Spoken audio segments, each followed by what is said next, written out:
Well, welcome. Thank you so much for joining us as we are going through the parables of Jesus in this series called Fables and Folktales. And so, today we're just going to jump right into it. We're doing the parable of the 10 Minas. I hope I'm saying that right. Minas? I don't know. However it comes out is the way we're going to... Yeah, there you go. That's the right way. Anyway, so... This parable is very similar to the parable of the three servants found in Matthew 25. Now, we did take time in our Sunday morning service to talk about this, and we decided that maybe we'll kind of separate them, and because though they are very similar, and Brian Wintle in the South Asian Bible Commentary actually says that despite these similarities, they are separate parables, and because they are kind of, even though they're making a lot of the same points, they're really, this one is adding something totally different point. Yeah, there's a different point in the midst of the same point, if you will, that makes it a little different. So, but again, we do see that this is Jesus using, again, some repetition in how he's teaching things, because there is some similarities here. But this is at a different time. It's a different time, and again, kind of emphasizing a different thing that's not emphasized if you read the parable of the three servants in Matthew 25. Yeah, and I think it's the different circumstances really make the difference, and we'll explore that. Yeah, the difference of like a week, actually. So the Matthew three servants parable, it's kind of in the midst of the week that Jesus is in Israel, before what's called the triumphal entry. To the crucifixion, like that. Whereas this parable in Luke happens right after the Zacchaeus exchange, and as they're on their way to Jerusalem. And actually by the end of this chapter 19, where this parable is, you do have the triumphal entry, and you do have Jesus clearing the temple. So so whereas the Matthew one takes place sometime in that week, maybe close to the end. This one happens just at some point the week before, maybe a day or so, kind of before that week starts. Yeah, but I think part of it is the expectation. The disciples know they're on the way to Jerusalem. We've had this exchange with Zacchaeus, who was a wealthy person, and he has this big change of heart, and we're sort of seeing momentum building, and I think some of the expectation from the disciples anyway was that this is it. Jesus is going to overthrow the Romans and we're going to take over, kind of thing. So anyway, let's just read the parable in Luke chapter 19, starting at verse 11. The crowd was listening to everything Jesus said, and because he was nearing Jerusalem, he told them a story to correct the impression that the kingdom of God would begin right away. He said, a nobleman was called away to a distant empire to be crowned king and then return. Before he left, he called together 10 of his servants and divided among them 10 pounds of silver, saying, invest this for me while I'm gone. But his people hated him and sent a delegation after him to say, we don't want him to be our king. After he was crowned king, he returned and called in the servants to whom he had given the money. He wanted to find out what their profits were. The first servant reported, Master, I invested your money and made 10 times the original amount. Well done, the king exclaimed. You are a good servant. You have been faithful with the little I entrusted to you, so you will be governor of 10 cities as your reward. The next servant reported, Master, I invested your money and made 5 times the original amount. Well done, the king said. You will be governor over 5 cities. But the third servant brought back only the original amount of money and said, Master, I hid your money and kept it safe. I was afraid because you are a hard man to deal with, taking what isn't yours and harvesting crops where you didn't even plant. You wicked servant, the king roared. Your own words condemn you. If you knew that I'm a hard man who takes what isn't mine and harvests crops I didn't plant, why didn't you deposit the money in the bank? At least I could have gotten some interest on it. Then turning to the others standing nearby, the king ordered, take the money from this servant and give it to the one who has 10 pounds. But master, they replied, he already has 10 pounds. Yes, the king replied, and to those who use well what they are given, even more will be given. But from those who do nothing, even what little they have will be taken away. And as far as these enemies of mine who didn't want me to be their king, bring them in and execute them right here in front of me. All right. Ends on a bit of a harsh note. Yeah, it's kind of, and that's the cliffhanger. No, it's not a cliffhanger. We see what's going on. But Okay, so we're going to start really kind of the reason Jesus is sort of using this parable. And this does make the difference from Matthew to Luke. And kind of, even though, again, these parables are similar, some of these are different. So he's correcting the thought that they're going to, as they go into Jerusalem, they're going to witness the immediate fullness of the kingdom of God. It's going to happen right away. So this part about the nobleman being crowned king isn't in the other parable. It isn't there at all. It's just it essentially would be, they talk about a man, which the understanding would have been a landowner or something like that, just a wealthy guy, regular kind of person, but wealthy. Yeah. And so, this is setting up the idea of the crucifixion and his ascension and all that. And that he's going to be gone this undetermined amount of time. Yeah.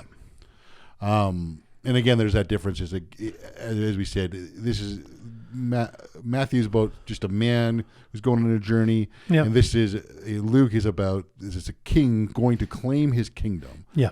And so even that idea of this noble birth, somehow seemingly rightfully being able to make this claim. Would have to go to a distant empire to be crowned, and I think we could say heaven or the realm of God. And the people opposing the idea of them being crowned, which we can kind of say about the religious leaders. Religious leaders of the day, they certainly didn't like Jesus at all and were threatened by him. So. Exactly. They wouldn't be really happy that, hey, this is going to be the king, if they've been waiting. And this certainly isn't their first run-in with Jesus either. So. Exactly.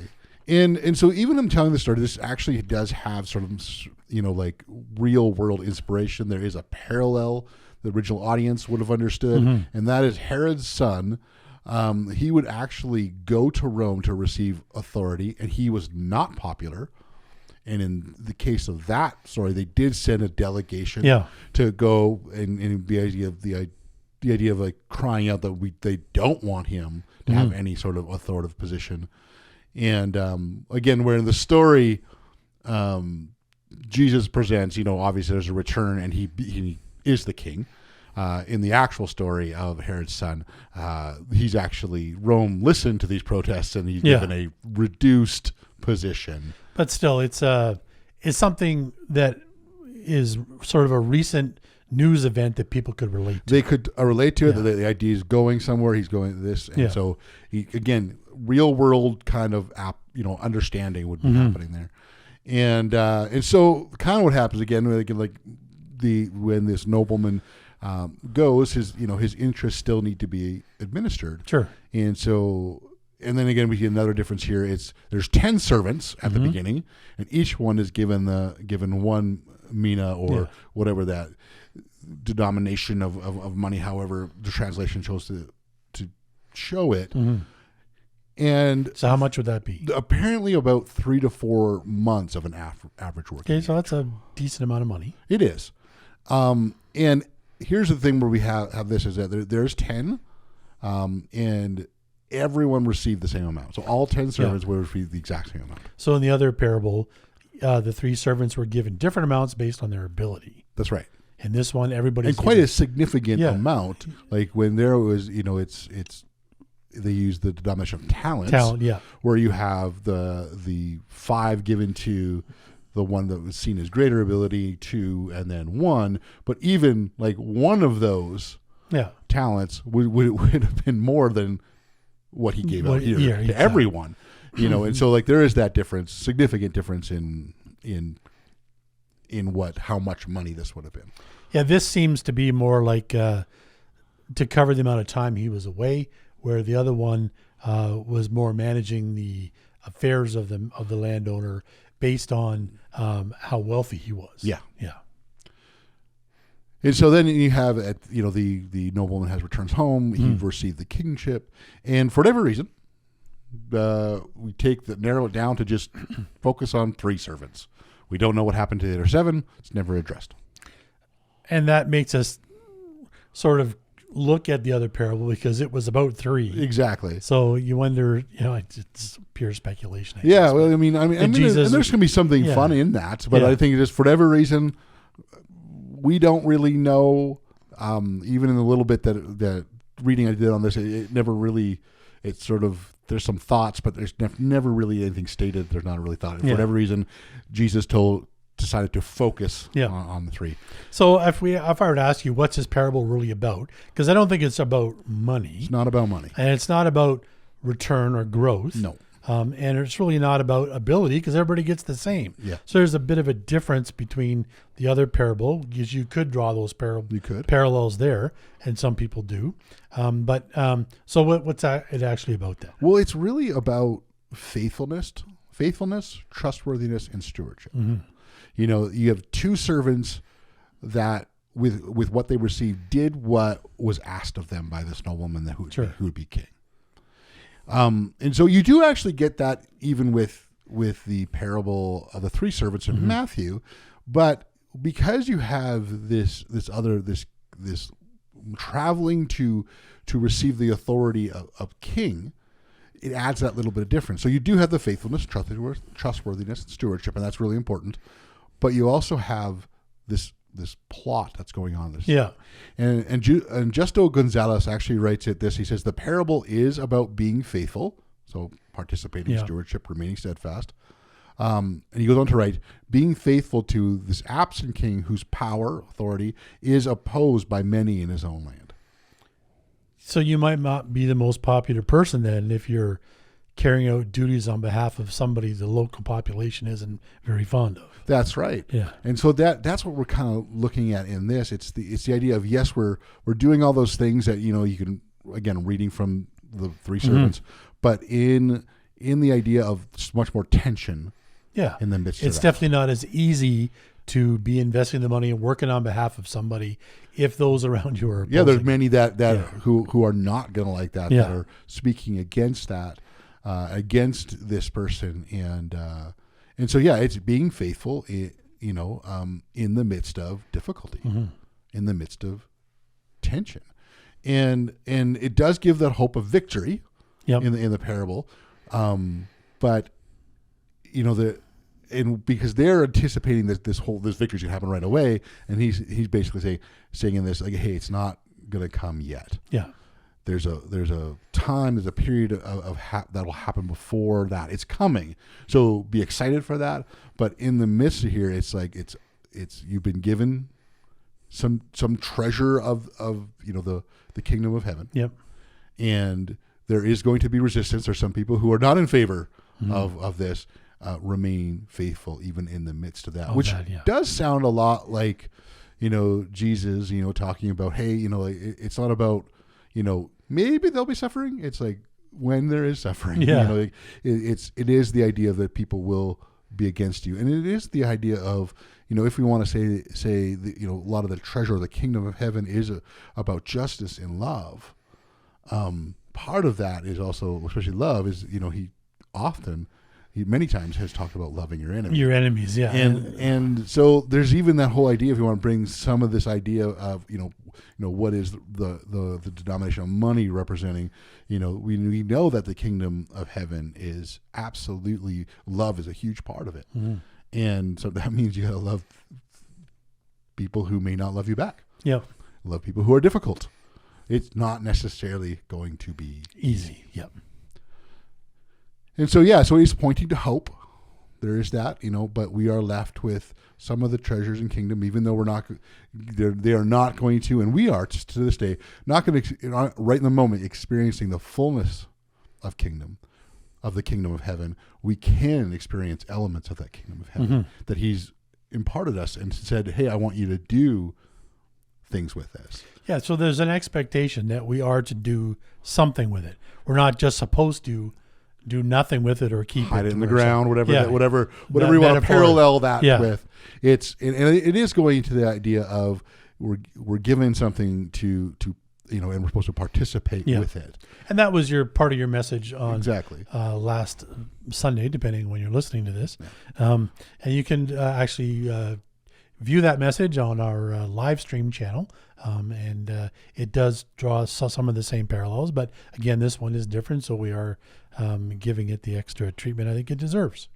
Yeah. And then adding the whole idea, which I think really is important, that why you would look at these parables separately is this idea of, but we're supposed to do the work of justice. Yeah. We're supposed to do the work of, participate in the work of restoration and all that. And we want to see wholeness, which is, I think, a big part of the kingdom of heaven, and that can be experienced. We can experience some of that now, and we want to see the work of wholeness in the physical and the emotional and the relational and the mental and the spiritual in the works of justice. And we want to see that. We can see some of that now. And it's to do that even in the midst of resistance. Yeah. And I think that part of the kingdom of heaven is transformation of us by the power of the Holy Spirit. And that's where we see the sort of aspects that revolve around a single person, but together as a community of believers, we're to work in the area of justice and restoration of other people, and welcoming people into the kingdom and pointing others to the kingdom, even if they or making them aware of it, I guess, even if they don't choose to believe in it. So I think there is that part of it, that there's an expectation of activity and participation there. Yeah, and again, it's in the midst of. Yeah, there's going to be some resistance. There's going to be difficulties. There's going to be tensions. Yeah, it's not kind of just simple. Really, Christians aren't portrayed in the media as great guys all the time. Well, and I mean, there's just I think of the people who've done amazing work in the area of justice. Yeah, and some of the resistance, and resistance is probably downplaying. What actually is what's experienced, but like the steadfastness that they've kept moving forward and have done so with the idea of they seeing God's kingdom move through equity and racial reconciliations and all that sort of stuff. That's such a great understanding that I think we can all really learn and grow in. Well, that's great. Well, that's sort of our take on this parable, and thank you very much for joining us today. We'd very much like to hear what you have to say about the parable. So if you'd like to leave a comment and let us know if you've learned something different about this parable that you'd like to have a conversation about. Again, as always, it's always good to talk these things over with a friend, or if you're part of our church community in your missional communities, when we get together in people's homes during the week, we talk about these things, and lots of times there's lots of different things that come up that we can learn that we don't talk about in a podcast or on a Sunday, and it really, I think, helps people grasp on and realize that they can learn on their own, and they don't just have to take what we might say as the only way to understand it. So we're very excited for that to happen for you and for those you might be talking with. And again, I hope you enjoyed the podcast today. And if you like it, please give us a like and subscribe. It does help us very much to be able to continue to do this. So thanks again for joining us, and we hope to see you next time.